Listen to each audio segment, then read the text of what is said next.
कई सालों तक शांत रहने की वजह से पृथ्वी की सतह के नीचे सक्रिय जबरदस्त ताकतों को आसानी से भुला दिया जाता है, लेकिन अंदर के पिघले हुए हिस्सों में हमेशा हलचल मची रहती है। इसे हमेशा कमजोर जगह की तलाश रहती है। पैंजिया की ऊपरी परत के नीचे एक बेहद गर्म मैग्मा का प्लूम सतह की ओर बढ़ रहा था। इन पर्मियन विस्फोटों के एक बार शुरू होने पर इनका सिलसिला चलता ही रहा। इनके विशाल पैमाने ने इन्हें वाकई अनोखा बना दिया। दुनिया में जीवन ने जितने विस्फोट देखे हैं, वो उनमें से सबसे जबरदस्त विस्फोटों में से एक थे, और वो 1,00,000 वर्षों तक जारी रहे। इससे बहुत बड़े पैमाने पर तबाही हुई। लगभग ब्राजील जितना बड़ा इलाका लावा में डूब गया। किसी समय जीवन से भरपूर रहने वाले लाखों वर्ग किलोमीटर के इलाकों को पृथ्वी ने खुद ही तबाह कर दिया। लेकिन ये तो सिर्फ एक शुरुआत थी। इन विस्फोटों से लावा से भी ज्यादा खतरनाक चीजें निकली। जहरीली गैसों का एक जानलेवा मिश्रण। जब ये गैसें पानी से मिली तो जबरदस्त असर डालने वाली तेजाबी बारिश शुरू हो गई। जीवन देने वाला पानी अब खुद ही उसे तबाह करने लगा। इस तेजाबी बारिश से जमीन जहरीली हो गई और पेड़ पौधे मरने लगे। मिट्टी को थामे रहने वाली उनकी जड़ों के बिना पूरे इकोसिस्टम तबाह हो गए। लेकिन हवा में एक इससे भी ज्यादा विनाशकारी चीज मौजूद थी, एक खामोश कातिल, कार्बन डाइऑक्साइड गैस। ज्वालामुखियों से जितने कार्बन डाइऑक्साइड गैस निकली, वो हमारे आज के वातावरण से 6 गुना ज्यादा थी, जिससे 10 डिग्री की ग्लोबल वार्मिंग शुरू हो गई और उसी के साथ आबो हवा की तबाही की शुरुआत भी। कुदरत के कहर से गर्म पृथ्वी धधकती रही। इस तबाही से बचने के लिए छिपने की कोई जगह नहीं थी, और इसका सबसे बड़ा असर महासागरों पर पड़ा। उनके गर्म और अम्लीय होने से ऑक्सीजन का स्तर कम हो गया। जिन महासागरों में जिंदगी सबसे पहले पनपी थी, वो बेजान कब्रिस्तान बन गए। ये पृथ्वी पर तीसरी और सबसे विनाशकारी सामूहिक विलुप्ति यानी मास एक्सटिंक्शन थी। इससे 90% प्रजातियां हमेशा के लिए विलुप्त हो गई। 25 करोड़ 20 लाख साल पहले हमारी पृथ्वी दम तोड़ रही है। इतिहास में विलुप्ति की सबसे बड़ी घटना ने पूरी दुनिया को उजाड़ बना दिया है।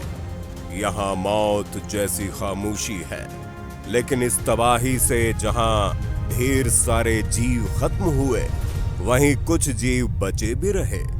ये दास्तान उन चुनिंदा जीवों की है जो उस तबाही से बच गए। ये है ट्रायसिक युग की शुरुआत। आग की नदियां अब धीरे धीरे शांत होने लगी हैं। ठंडे होते इस लावा ने ब्राजील देश जितना बड़े इलाके में फैलकर 3 किलोमीटर की मोटाई वाली ऊपरी परत बना दी है। ज्वालामुखी से निकली गैसों की वजह से पूरी दुनिया का तापमान बहुत बढ़ गया, जिससे जंगल और रिफ्स निस्तनाबूद हो गए। करोड़ों सालों का क्रमिक विकास खत्म हो गया, लेकिन यहाँ काले पड़े इस इलाके में एक मौका मौजूद था, क्योंकि जीवन का एक रूप मरे हुए जैव पदार्थों पर खूब पलता बढ़ता है। ये फंगाई है। पूरी दुनिया में कयामत के कब्रिस्तान जैसी हालत है, और यहाँ फंगाई खूब पल बढ़ रहा है। ये फंगाई कुछ 1000 वर्षों तक सीधे साधे जीवन रूप में पृथ्वी पर प्रमुखता से छाए रहे, लेकिन पर्मियन युग की सामूहिक विलुप्ति से बचाकर हर जीव अपनी कामयाबी के लिए मौत पर निर्भर नहीं था। एक छोटे से जीव को पूरी दुनिया पर कब्जा करने के लिए बिल्कुल सही मौका मिल गया। ये लिस्ट्रोसॉरस है, स्तनधारी जीवों के प्राचीन पूर्वज। ये गुजरे हुए समय के बचे हुए जीव थे। इनका अस्तित्व पहले कभी इतना अहम नहीं था। बड़े आकार का ये जिज्ञासु जीव जमीन में बनी अपनी मानदों और गुफाओं में शरण लेता था। जीने के इस तरीके ने उस समय इसकी जान बचा ली जब दूसरे जानवर मर रहे थे। पहले ये सबसे दबकर रहने वाला बेचारा सा जीव था, लेकिन अब ये तबाही से बचे कुछ खुशकिस्मत जीवों में से एक है। विलुप्ति में ज्यादातर हरियाली के खत्म हो जाने की वजह से यहाँ खाना ढूंढना बहुत मुश्किल है, लेकिन लिस्ट्रोसोरस जीवट वाले जीव हैं और काफी बड़े इलाके में चर सकते हैं। ये लगातार चलते रहते हैं। इन्हें कंदमूल और कहीं कहीं दोबारा उग रही हरियाली की तलाश है।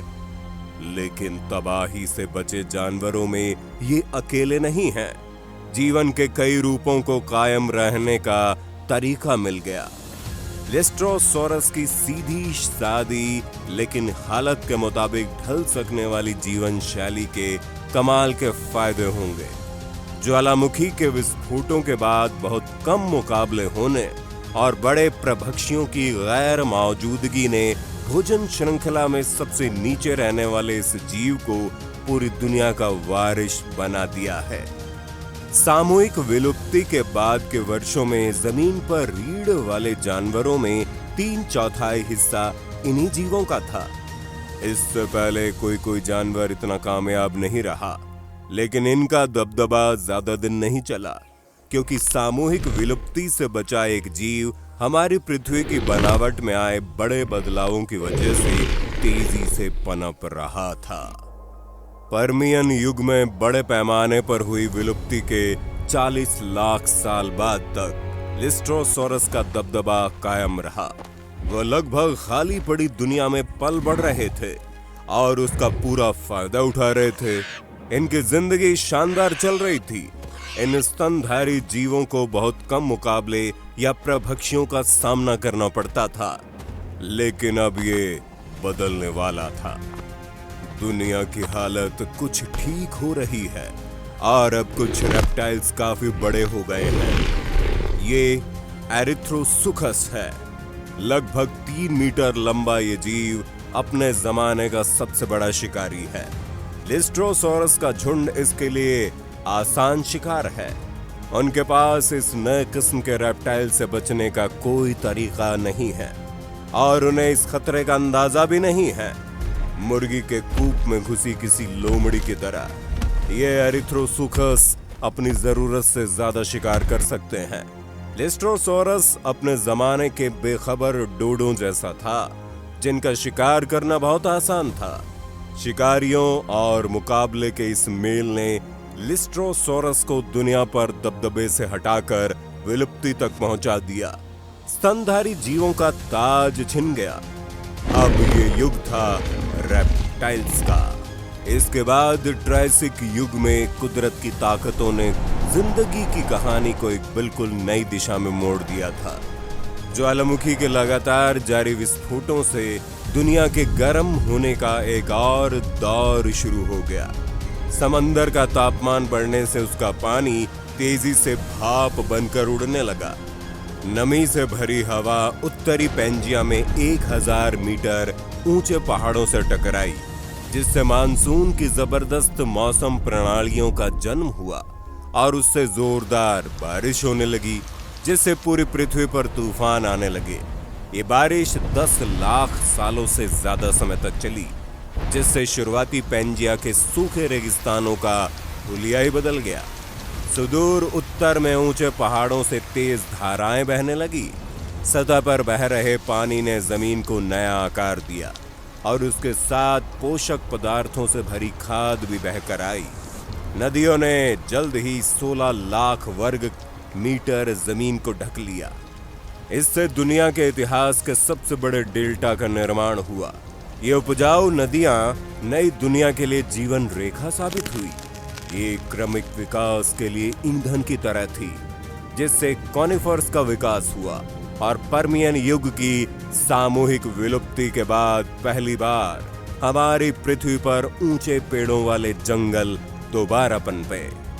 पुराने जमाने के कई रेप्टाइल्स इस भूभाग के अनुसार ढलने में नाकाम रहे। लेकिन एक समूह ने पेड़ पौधों में आए इस बदलाव को अपना लिया और ये जल्द ही पूरी दुनिया पर राज करेंगे। इसके बच्चों की जिंदगी दूसरे रेप्टाइल्स की तरह ही शुरू होती है। वो अंडों से निकलते हैं, उनकी खाल पर भी स्केल्स यानी शल्क होते हैं और उन्हें भी दुनिया में कदम रखने के समय से ही अपनी हिफाजत खुद करनी पड़ती है। लेकिन इनमें कुछ फर्क भी है। इनके सांस लेने की प्रणाली ज्यादा कारगर है, जो लगातार इनके फेफड़ों में खून पंप करते रहती है। इससे इन्हें दम लेने के लिए बिना रुके दौड़ने की सहूलियत मिलती है। इनकी टांगें शरीर के किनारे पर नहीं बल्कि उसके नीचे है। इससे नन्हे बच्चों को अपने से 50 गुना बड़े आकार का वयस्क बनने तक विकसित होने में मदद मिली। ये रेप्टाइल्स वंश का हिस्सा है, लेकिन इनकी अपनी अलग शाखा है। प्लेटियोसॉरस जैसे शुरुआती विशाल जीव खाने के नए ऊंचे स्रोतों तक पहुंच सकते हैं। इनके पेट कॉनिफर और सख्त नीडल्स को पचा सकते हैं और अपने बड़े आकार से इन्हें अपने शरीर में दिन रात ज्यादा गर्मी बनाए रखने में मदद मिली। ये जीत का फॉर्मूला है और इससे नए युग की शुरुआत होगी। ये है जुरासिक। ये नया वंश 15 करोड़ से भी ज्यादा वर्षों तक राज करेगा। इनके इस दौर में कुछ ऐसे जीव पैदा होंगे जो दुनिया के इतिहास में सबसे मशहूर साबित होंगे। आपका स्वागत है डायनासोर्स के युग में। हमारे इस सीरीज का अगला पार्ट बहुत रोमांचक होने वाला है, इसलिए जल्दी से हमारे चैनल को सब्सक्राइब कर लीजिए। आपसे जल्द ही मुलाकात होगी इस सीरीज के 4th पार्ट में। तब तक के लिए आपका दिन शुभ रहे। धन्यवाद।